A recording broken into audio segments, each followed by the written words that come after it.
It's a trap. It's too late to go back. We thought we had the upper hand.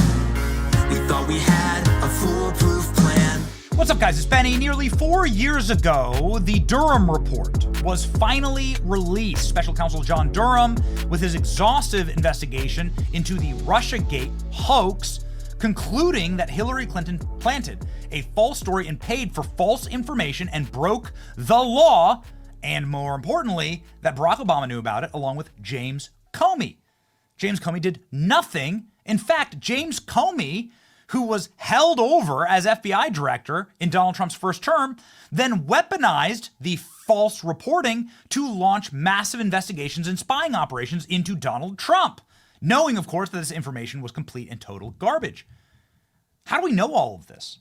Who did the basis of the bedrock of the research so that we could understand this entire operation? Kash Patel. Kash Patel is the guy who laid the foundation of the Durham report and exposed all of this. Now, ladies and gentlemen, there are whistleblowers that are coming through and saying that James Comey created honeypot spies to infiltrate Donald Trump's campaign. The U.S. Senate, ladies and gentlemen, is looking into this. James Comey, for his part, lied to Congress in a series of withering questions, saying that Loretta Lynch, at the time, who was the Attorney General, ordered him to lie about Hillary Clinton and about the criminal investigations. James Comey testified before the Senate that he wasn't aware of any surveillance of the Trump campaign. Comey lied under oath. He stole government documents. He leaked classified info. He lied to the FISA court. He gave Hillary Clinton a pass. And this bastard deserves jail. I posted this in 2019.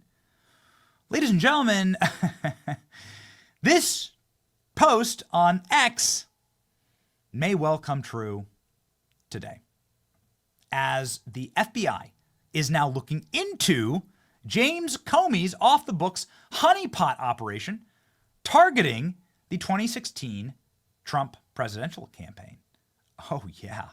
New leadership of the FBI is starting to investigate into the origins of the agency's plan a decade ago to infiltrate the Trump campaign and then candidate Donald Trump using two female undercover honeypot agents. The off-the-book investigation, launched in 2015 by former FBI Director James Comey, was revealed by an agency whistleblower in protected disclosure to the House Judiciary Committee last year, first reported by the Washington Times in October. The intelligence community, a honeypot commonly refers to an undercover operative, usually a woman, who feigns sexual or romantic interest to obtain information on a target.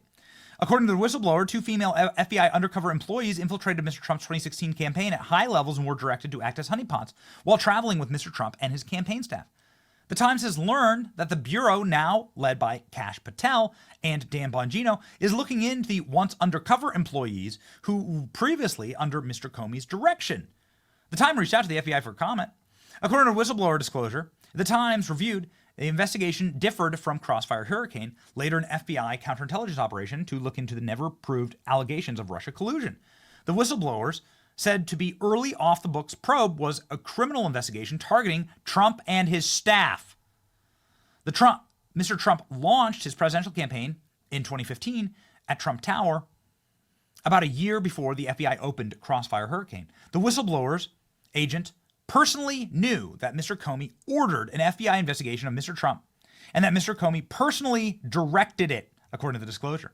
The investigation did not appear to target specific crime, but was more than anything just a spying operation, a fishing operation to find anything incriminating on the future president, 45 and 47. The whistleblower said that the undercover operation was obscured from the Justice Department Inspector General, who investigated the misconduct of the Trump probe.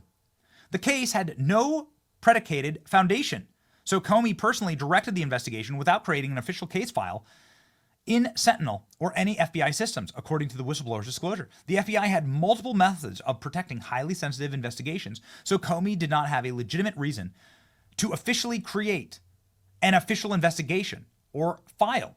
This is just pure weaponization by the FBI. Additionally, the disclosure says that the secret investigation may have indicated institutional bias that the FBI had against Mr. Trump. It did not appear that there was any information about the investigation that was turned over to Trump criminal defense counsel. So it's like illegality up and down. The investigation was eventually closed because a major newspaper obtained a photograph of one of the undercovers and was about to publish it. But the FBI official press office told the outlet that the photograph was an FBI informant who would likely be killed if the photograph was publicly released. This is insane. In fact, the photograph of the FBI undercover employee, the FBI whistleblower employee, noted that the disclosure was one of the undercovers agreed to be transferred to the CIA so she would not be available as a potential witness. Okay, so the spies were just put in the CIA. Got it? The other undercover employee was rewarded for her activities through a promotion at the Bureau and is presently a high-level FBI executive in a major field office. The FBI whistleblower employee personally observed one or more employees in the FBI being directed to never discuss the operation with anybody ever again, which included talking with the other people involved in the 2016 campaign infiltration operation. The FBI employee making the disclosure took this admonishment as a direct threat to the employee who received it. Ladies and gentlemen, what you are about to see is the greatest unraveling of the deep state in American history. This is why James Comey has been behaving the way that he's been behaving. James Comey, who of course hates Donald Trump, has been regularly seen campaigning for Joe Biden, campaigning for Kamala Harris, going to Democrat headquarters, making phone calls. He's become like a Democrat activist. This is not standard operation for an FBI director.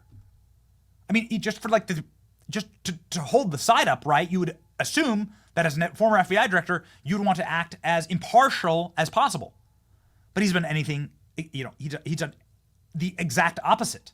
Former FBI Director James Comey, who directed the FBI to spy on the Trump campaign, dismiss Hillary Clinton's egregious breaches of national security, lay the groundwork for Russia collusion narrative, is now getting literal walking orders from woke Democrat campaign staffers. Look at this.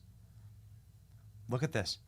James Comey has been saying on TV, on a now canceled show on MSNBC, that he expects that the Trump FBI will be investigating him, preparing, ladies and gentlemen, the audience for what's about to happen. Are you concerned that it may get a test unlike any other if Donald Trump is reelected? I mean, when you think about a second Trump administration, what do you think the implications would be for the FBI? Oh, serious, for the Justice Department and the FBI, because Trump is coming for those institutions.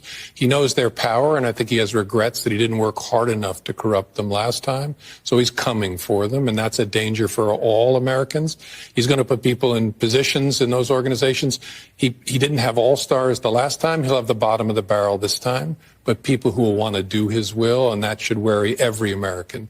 This election matters. Because of a reason like that, people have to participate. You cannot sit on the sideline. I don't care how you feel about Joe Biden, you must vote for him because the consequences on the other side are too severe. This is a wild revelation, ladies and gentlemen. Kash Patel's FBI just opened up an investigation into James Comey's operations against Donald Trump. Absolutely huge. Accountability is coming, is actually happening. The Washington Times now reports that Patel and Dan Bongino are looking into these employees. And ladies and gentlemen, what does Dan Bongino and Kash Patel have to say about James Comey?